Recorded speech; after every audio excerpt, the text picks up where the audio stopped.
please support your local and university authors. Thank you. I don't necessarily want to go around the room and have you all introduce yourselves, but if you could, in the chat, tell me where you're zooming in from and your project. Tell me what your project is, so that I can get an idea of my audience and what you all are working on. So let's put that in the chat, please. See that come through really fast. As we're waiting for those to come through, like Lorena said, University of New Mexico. Aurora Lucero White. She's in my my anthology, Anna. I don't know if you've seen that one. My second book. As Lorena was saying, I was the first cohort from the U.S. Hispanic Recovery Project that worked on the uploading of all of my grandmother's writing. So before I begin, I want to tell you about what my project is or was as a digital humanities project. So this is the final version of it, is the Ramona Gonzalez Papers.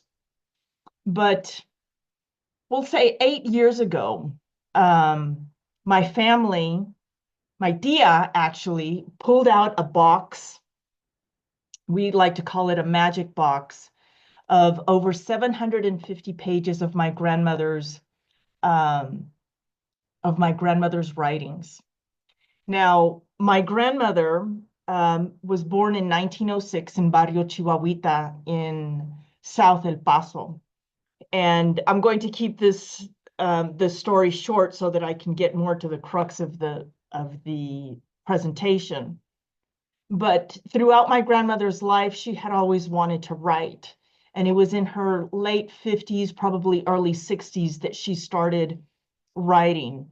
And she had 5 of her pieces published in one of the most important literary journals of the Chicano movement in the 1960s and 70s. She published in a journal called El Grito. I actually have it over here on my bookshelf. And she had continued writing, and she tried to get more of her pieces published. She published 5 of her pieces. She wrote and published in Spanish. And our family knew that she had published these writings, but we didn't know the extent to what she had continued writing until, like I said, 8-9 years ago, my tia pulled out a box and uncovered the box, and we had over 750 pages of my grandmother's manuscript ready, unpublished writings. And it is those writings that became this digital exhibit of the Ramona Gonzalez Papers. So if you're at your computer and you want to look at that exhibit, if you just type in the Ramona Gonzalez Papers, or Lorena, if you could drop that into the chat too, that link, there you go. This is the project that I turned into a book. So let's see really quickly who's here. Joe, McIntosh University of Houston, 1921 wrote Black Feminist and Borderlands Praxis. Mariana del Sol, Howard University, Chicanx Communities, excellent. Zooming in from Lubbock. Hi, Dina, how are you? Good to see you. A collection of children's stories my mother wrote about her childhood. Houston, University of Houston, Clear Lake. Healing Inc. It is an archive of interviews and photographs with people who get tattoos over scars. Elena Garcia Brokaw, University of Nevada in Las Vegas, Public Letters of Guatemala, Silent Genocide. Welcome, everyone. And there's a wide range of projects that are happening that I see here.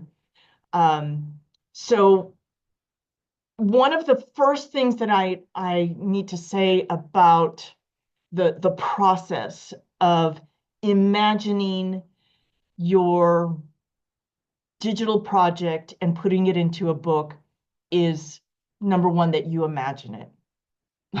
What you're here in this workshop wanting to hear how it's done. So obviously you have thought to yourself, how do I do this?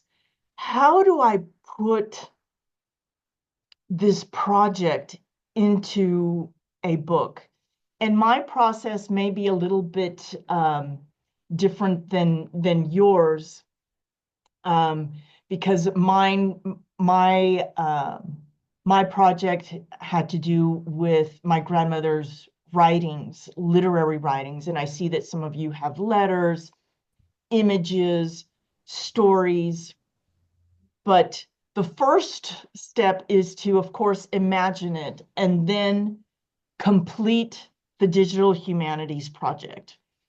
I would say to not start the book project until you have finished the digital humanities project. And this is very important, I think, for two reasons. First, the digital humanities project, it framed the way that I saw how my grandmother's writings could fit into a book, because the digital landscape is very different than a page by page landscape, right? And so you need to get that digital landscape first and then step out and say, okay, how can I reimagine this into a linear kind of format? Because as we know, the digital is, you can click here and there, and a book is very, it's linear in its construction, right? You don't have to write it linearly, but it is very different. So complete your project first. Lorena, could you drop in the resources that I have for everyone? So if you click into this Google Drive, I have shared with you just about everything that I wrote and created leading up to the publication of my book. So the first thing that I did is I wrote a scholarly article about the project.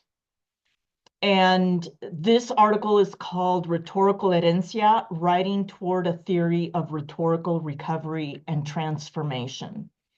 If you look in, oh, yes, Joe, I wish someone had shared these kinds of resources with me, because it would have helped me. So I really hope that it helps you. So if you look at that article, I'm going to open that one up. Let's see. Where is it? I know it's under writing sample. So if you go to the writing sample, you will see this. In June of 20, and this was like right before or actually right in the middle of me working on the digital humanities project, I imagined my grandmother's writing as a theory and a method. And I put it into this article of Rhetorical Herencia.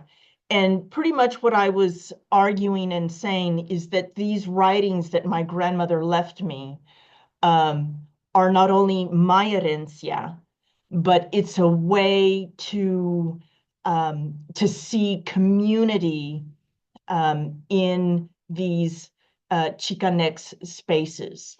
And I start this scholarly article with me and my father actually recovering my grandmother's writings. Before I got the U.S. Hispanic Recovery Project grant, my father and I had digitized all 750 pages.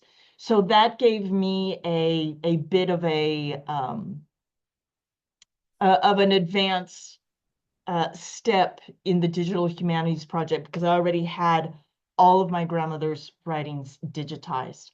And I talk about the moment that I encountered my grandmother's writings, and then my father reading me my grandmother's writings and how it overlapped with my own writings.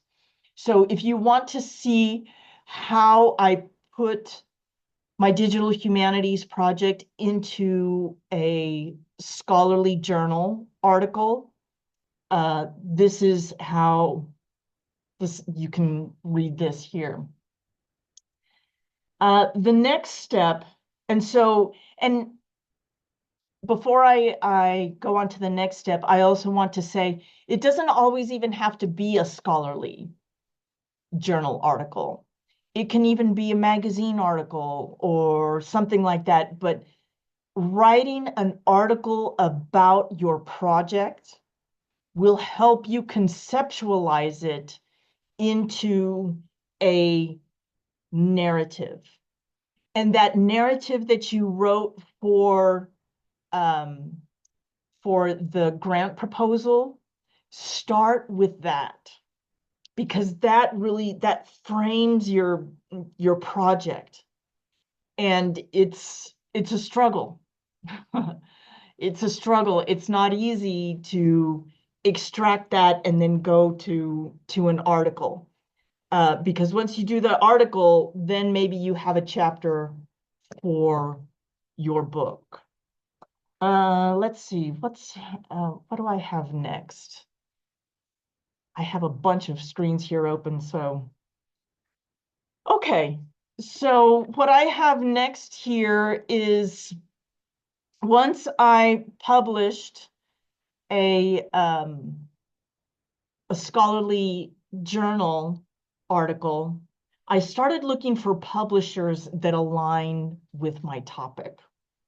And so what I would suggest that you do is that you look at books that you are using in your research and check to see which press has published those writings. For example, this one that I used a lot, Border Women Writing from La Frontera, by Castillo and Cordova. Let's see, they published with University of Minnesota Press. And then I had actually published another piece in this collection called Revolutionary Women of Texas and Mexico, Portraits of Soldaderas, Saints, and Subversives. And this was through Trinity University Press. And when this book came to me, I had written this many years ago, and I had even forgotten about this. But when this book came to me, the first thing I did was look to see who published it. There were editors that were working on this, and so I didn't work with the publishers. And I saw that it was Trinity University Press, and I'm like, Trinity? I had not heard of Trinity. And I immediately looked them up, and they were a match. But before that, I was searching in other places, and one of the presses that I had settled on was Texas A&M University Press. So I will tell you this. I wrote a proposal, a full-out proposal, table of contents, writing sample and everything to Texas A&M University Press, and they didn't even respond to me. So one of the points that I want to make is that you're going to be rejected. You may even be ignored for your project, but just keep going. But what I think what happened with this first proposal is that I wasn't ready, because I put this proposal out, I think, in 2019, like right before I did the Digital Humanities project, and it wasn't fully fleshed out. And so looking back now, I realized I wasn't ready. No estaba lista. The whole thing was not, it hadn't come together. So that's what your project is going to have to do. That's why I said complete it, because it's all going to have to come together. So I worked more on my outline and my pitch.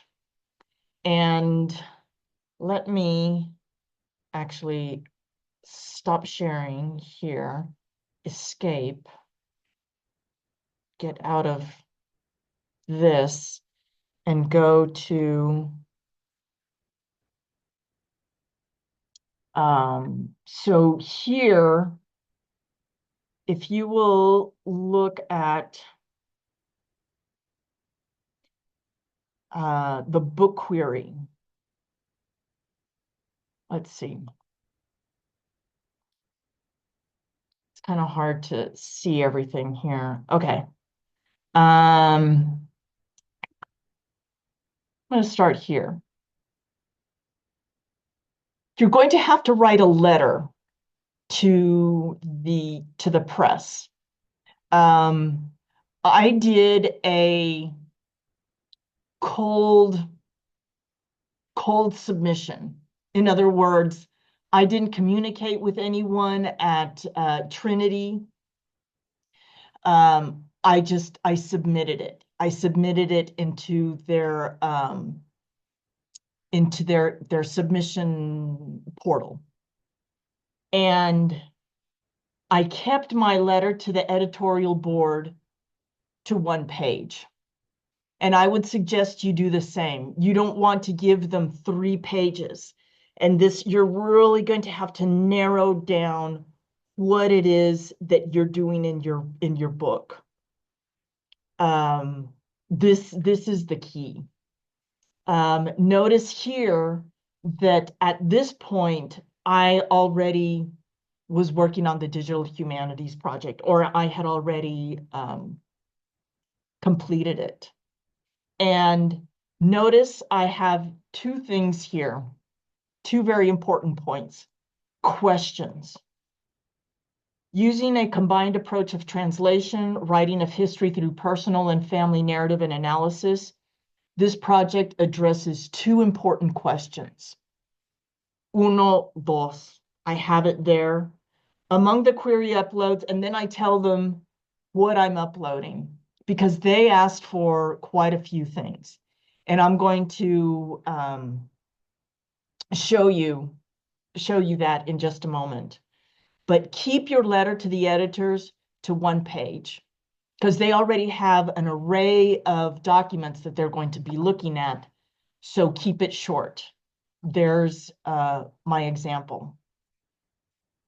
Here's also my book query to Trinity University Press. Here's the brief summary. And actually, this is the summary that I used for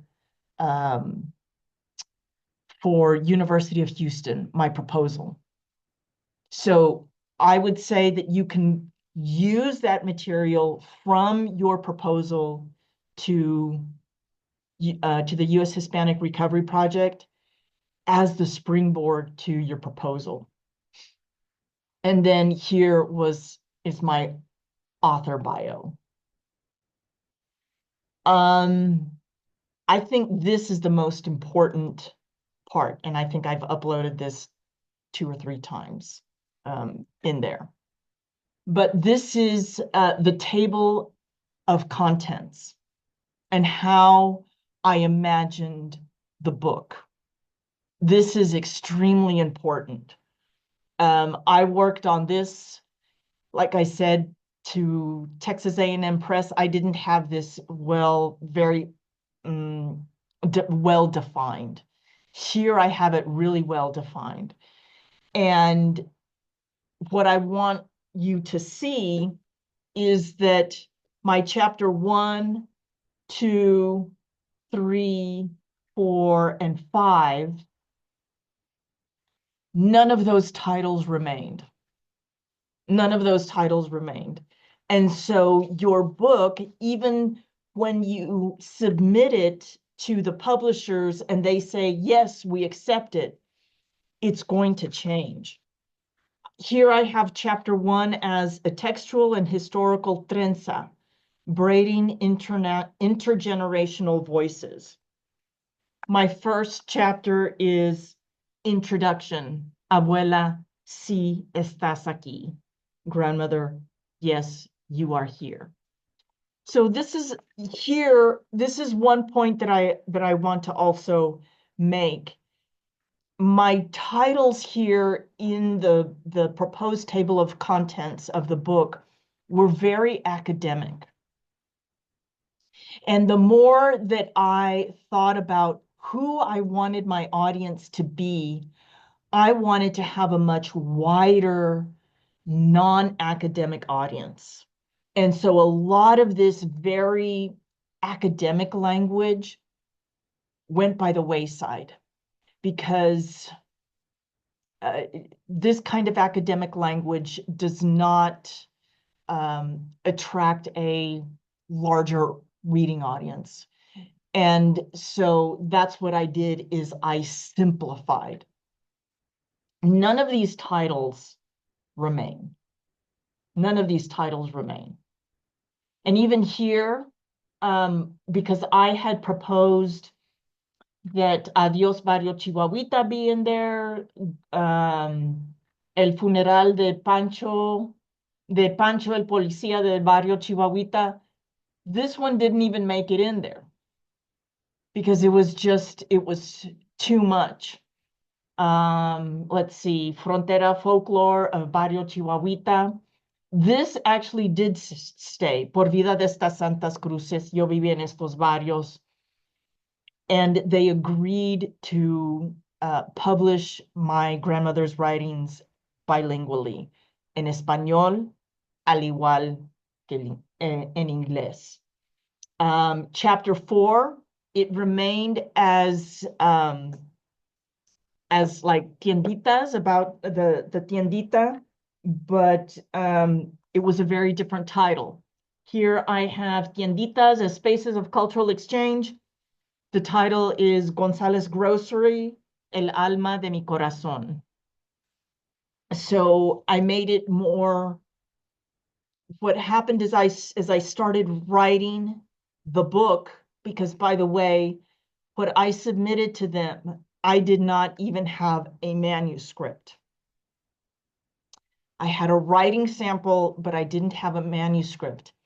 And that is very rare, that a publisher will give you a contract without even a manuscript.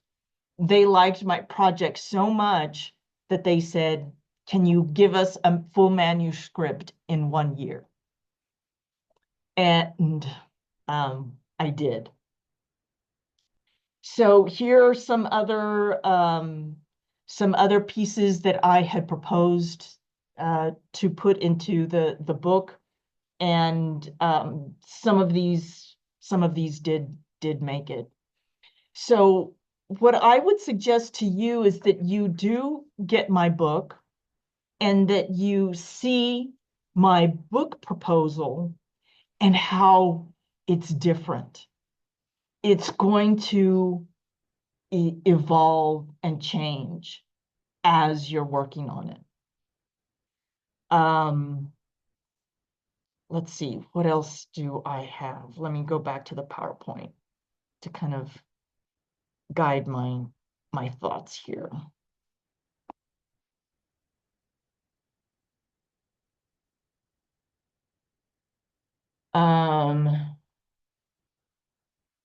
So I pitched it to Trinity University Press. They snatched it up, and my writings, like I said, it became very different than what I had pitched to them.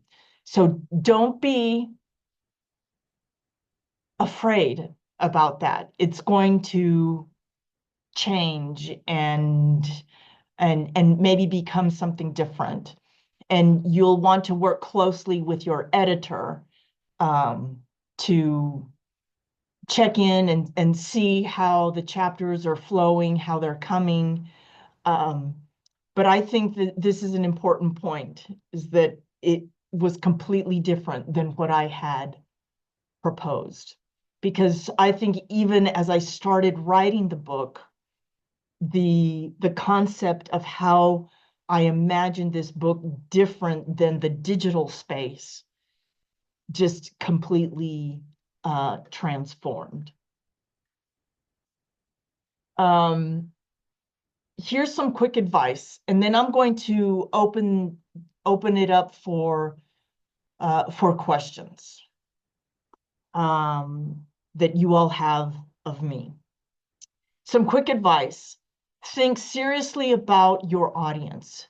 Do you want this to be an academic book, or do you want it to be a wider, you want to open up the readership to a wider audience? And I was in a position where I already had 2 books. I was going up for full professor. And so if this book is your book for promotion, you may want to keep it at an academic level. But if you have flexibility, you might think about a wider readership, because these projects are so dynamic that it attracts a wide readership to them. And I think sometimes the academic writing can limit our potential audience for these projects. Like I said, number 2. Oops. Am I sharing? I'm not sharing. Here we go.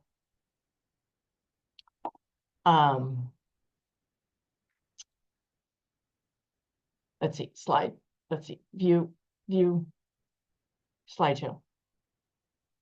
You're going to get rejected. It's part of the process. Just keep going. I wasn't even rejected. They didn't even get back to me. Ni me contestaron. They're like, no, thanks. And I felt bad for a month or so, but then I dug my heels in, and then I submitted my proposal to University of Houston, and that gave me a second wind. You're going to get tired and want to give up. I did. Not that I gave up, but I got really tired of either rejection, not feeling like I was making enough progress, but keep going. Have other scholars review, read, and offer suggestions on your proposal packet and manuscript.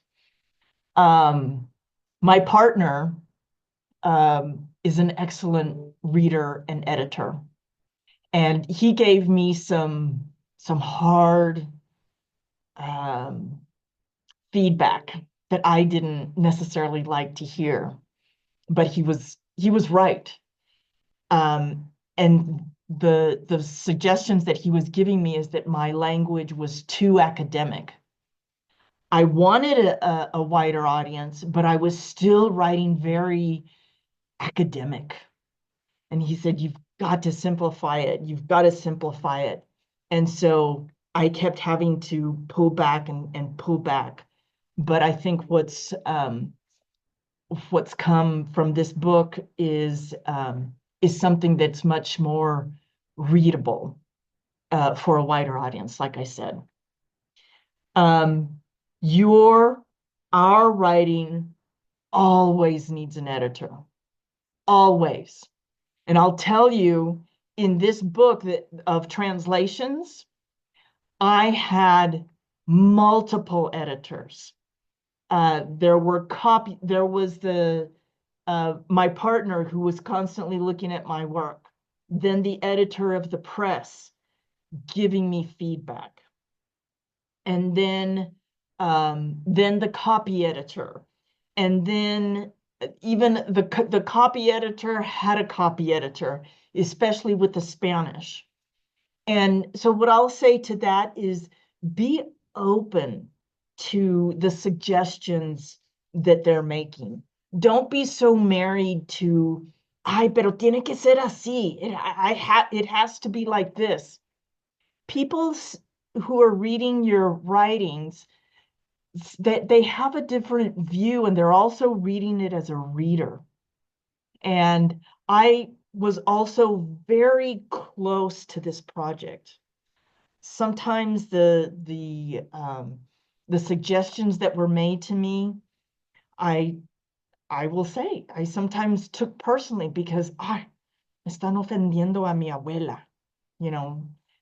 But as soon as I got rid of that attitude and realized that these suggestions were being made to improve my project, and I kind of stepped back and did a third person view of my project and also the suggestions that were being made, that's when my project just really flourished.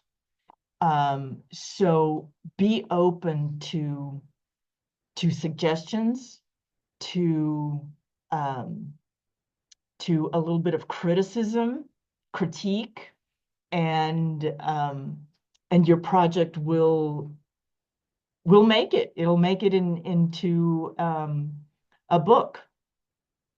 There's one thing that I do want to say before I open it up for questions. The translations, that was, I think, the most difficult part. And the translation part was what was the digital humanities part. My grandmother wrote in the 1960s and 70s. And she was writing in a time in Espanol. She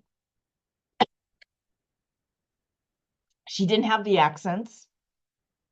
She didn't have the tildes. She had a dictionary, but that was it. She had a dictionary. And so her writing is full of mistakes, misspelled words, missing accents. And the publishers came back and said, after it was peer reviewed, they said, well, we can't publish it like this. It's going to have to go through deep revisions. My father wanted to publish as is. My father was the translator, an excellent translator, Dr. Neil Devereux. Entramos en un pleito, mi papá y yo. He wanted them just like my grandmother had written them, but the publisher said, we won't publish them like that. So they had to go through some deep edits. And I sat down with my father and I said, Dad, they're not going to publish these writings unless we edit them. And that's something also with these projects, whether they're family projects, you may encounter some pleitos with your family. No, we don't want it like this, and we don't want it represented like that. Or even outside third-party people. My family had copyrights. I had copyrights to my grandmother's writings, which made this much easier. And you may have to seek copyrights, or that's a whole other rollo, whole other ball game. But I finally convinced my father to, to help me edit my grandmother's writings.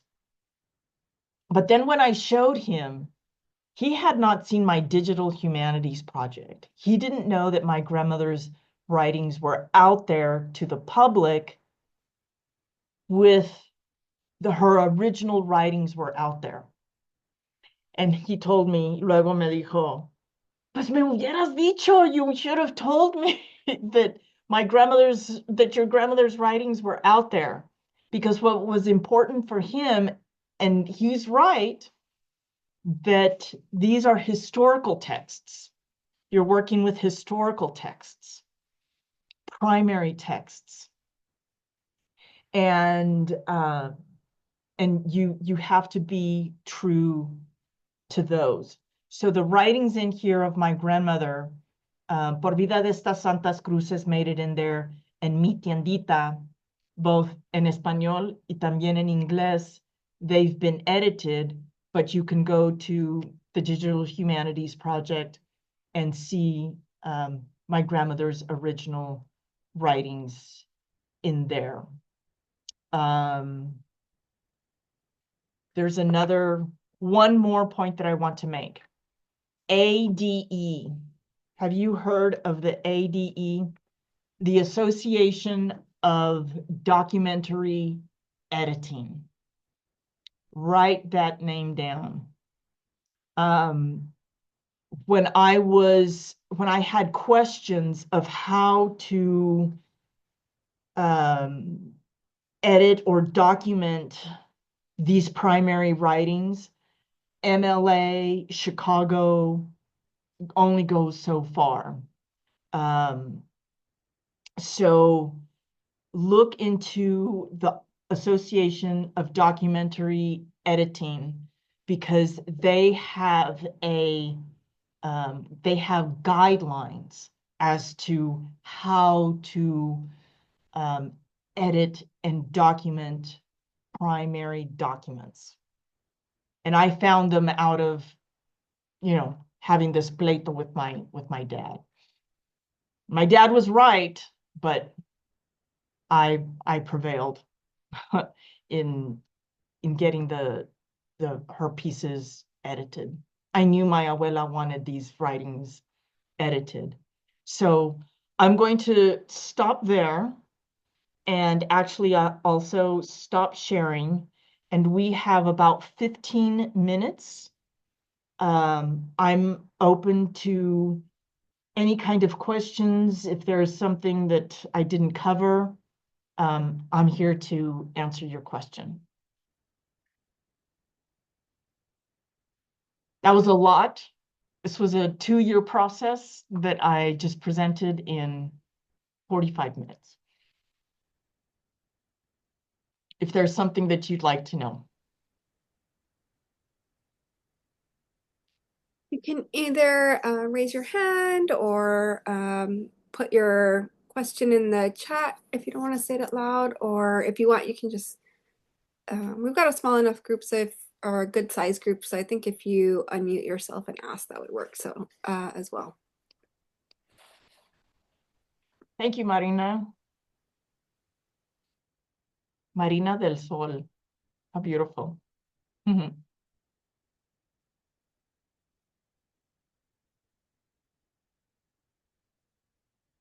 All right. Is there anything I would have done differently?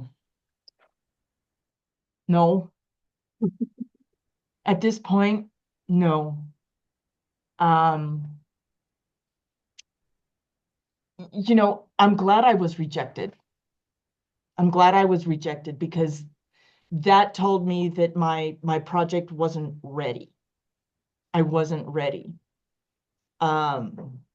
And so that forced me to go back and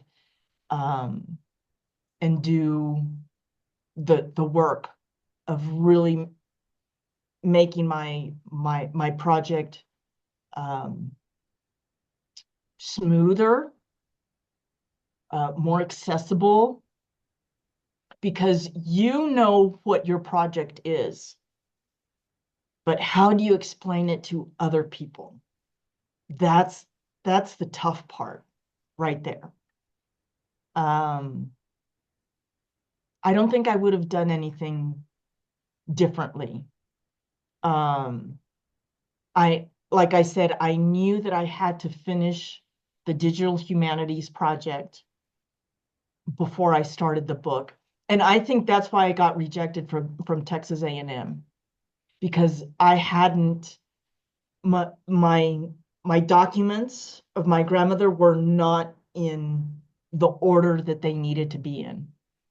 And doing the digital humanities project, making that Excel sheet, labeling, tagging every single one of my grandmother's writings, it made the writing of this project so much more accessible.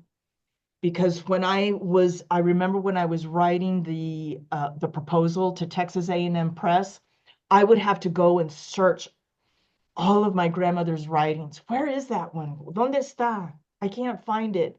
Where's the translation? But after the Digital Humanities Project, I had everything organized. And when I needed to access something, boom, it was right there. And that just made the writing of the proposal and the book itself go so much more smoothly, so much more smoothly. What conceptual leap in moving the project from a digital humanities to book was the most difficult? How did you manage that process? Yeah, just sitting down and writing it. And even if you're a visual person, you know, write it out. But there's a story there. Find where the story is. There's a story. There's a story. And that's why this is a story of stories. Because I tell the story not only of my grandmother, but of why she started writing, how, you know, how we came to these writings. It was everything behind the project itself. Because my grandmother's writings only tell one thing. They're almost static. These documents, these primary documents, are static almost. You're doing the hard work of writing the history and the story around it and through it. And that's what's difficult. I'm not going to say it's not easy.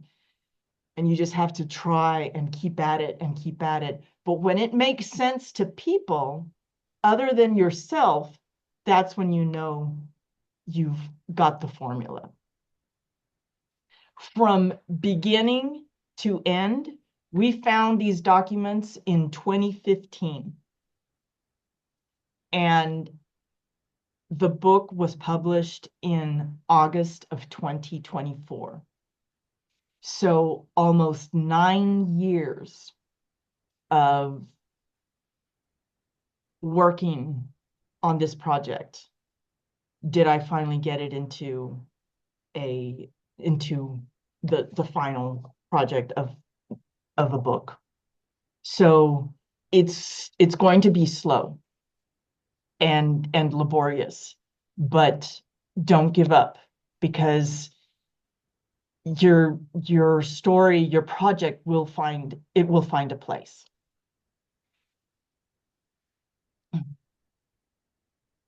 So I encourage you to get the book so you can see how I did this. And what I also did is I took at first I started writing it from like a scholarly perspective, but then I said, I can't write about my abuela from a scholarly perspective. I have to write about it from the perspective of su nieta. And that's the perspective that I wrote it from, a first person. Like in some places, it's hard to tell where my writing ends and hers begins. And that's what I wanted. That's what I wanted.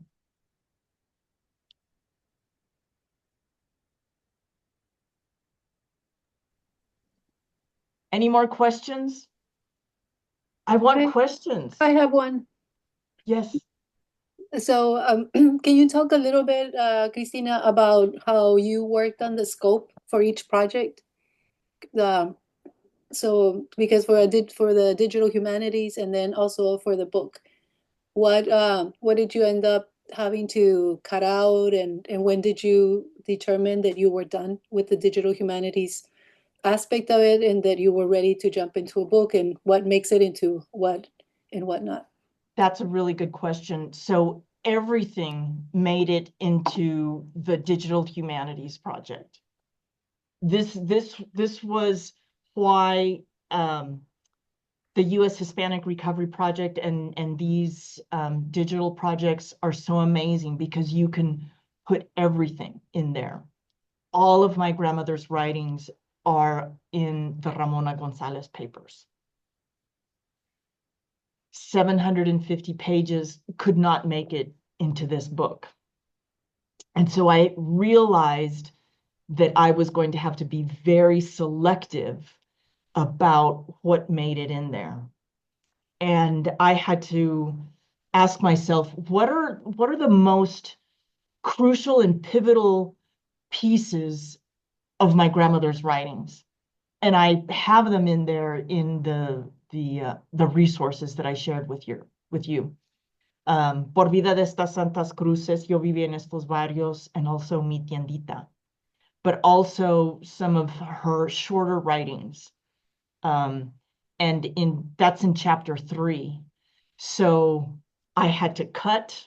I had to say, not everything is going to make it, but that's okay, because now I have material for another book. I want to try and do just a full edited collection of my grandmother's writings. Because if I wanted them bilingually, if I wanted these writings to be accessible to more than just Spanish speakers, to open them up to also English speakers, I was going to have to cut. So I would say that not even a third of my grandmother's writings made it into this book, because I had to do a lot of explaining. There's the story behind the documents, the theories, the methods. And I put that in here too, but I put it very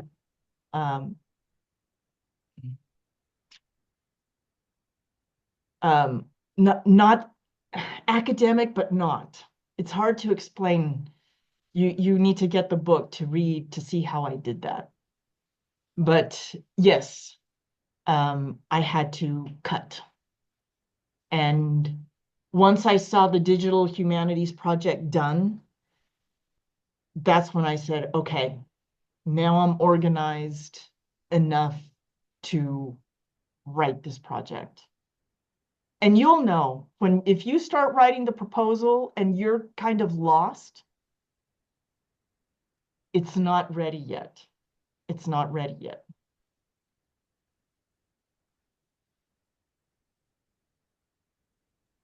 Thank you. And I mean, that's just like the beauty of these research projects. I mean, very much a la, bell hooks and Gloria Saldúa, proposing that whenever we do like, the writing, like academic writing, it is coming from the personal, right? It's coming from our experiences as daughters, as granddaughters, as nieces, right? To these leaders who were theorizing, right? Through their cuentos, through whatever they were writing. This is Gloria Saldúa's theories of the flesh. Mm-hmm. This is theories of the flesh. And when you write it into discourse, it materializes Mhm. This is my flesh Yeah. right here. This Yeah. is the theory of the flesh. Mhm. My method in here is the method of trenzando. Mhm. Trenzando 3 generaciones de las traducciones de mi papá, la lectura de mi abuela y mi voz. Una trenza, Mhm. you know?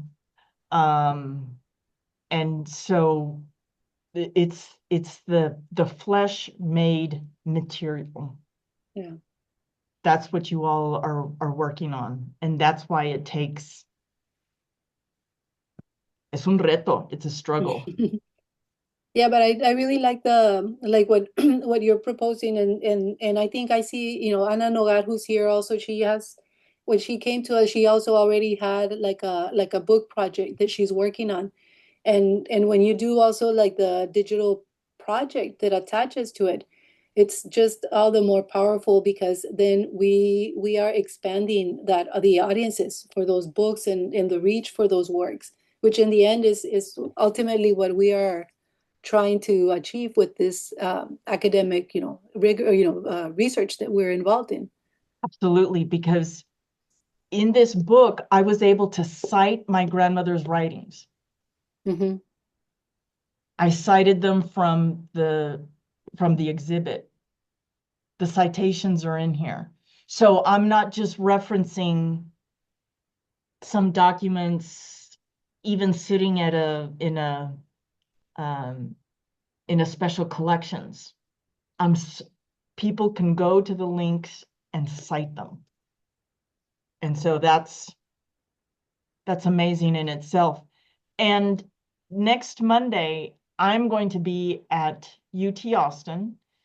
The Latin American Benson Collection and the Latin American Studies program there have invited me to present my book in a public lecture. And they're going to have my grandmother's material writings right there while I'm talking. Wow. It's going to be quite emotional for me. My family's going to be there. It's going to be something else. So, yes, you can do this too. Si se puede. Right? Cite my grandmother's writings academically. I like calling it, they went from docs in a box to citable material. To citable material. That's what you all are doing. Maybe I could come, Gabby and Caro and Lorena, to one of the conferences and give a workshop on this too. Yeah, that's definitely a possibility. We will have, we should be having our next recovery conference in 2026. I'll Next be on year. sabbatical then, so. Yeah. So thank you so much, Cristina, for this talk. We appreciate it. And everybody who's here, please make sure to follow us on social media and check out our website as well. And we will post about the conference as soon as we have that CFP out. Follow us so you can learn about our other activities and events. And we look forward to interacting with you in all sorts of ways. Thank you again, Cristina. Thank you. Hasta luego todos. Bye. Bye.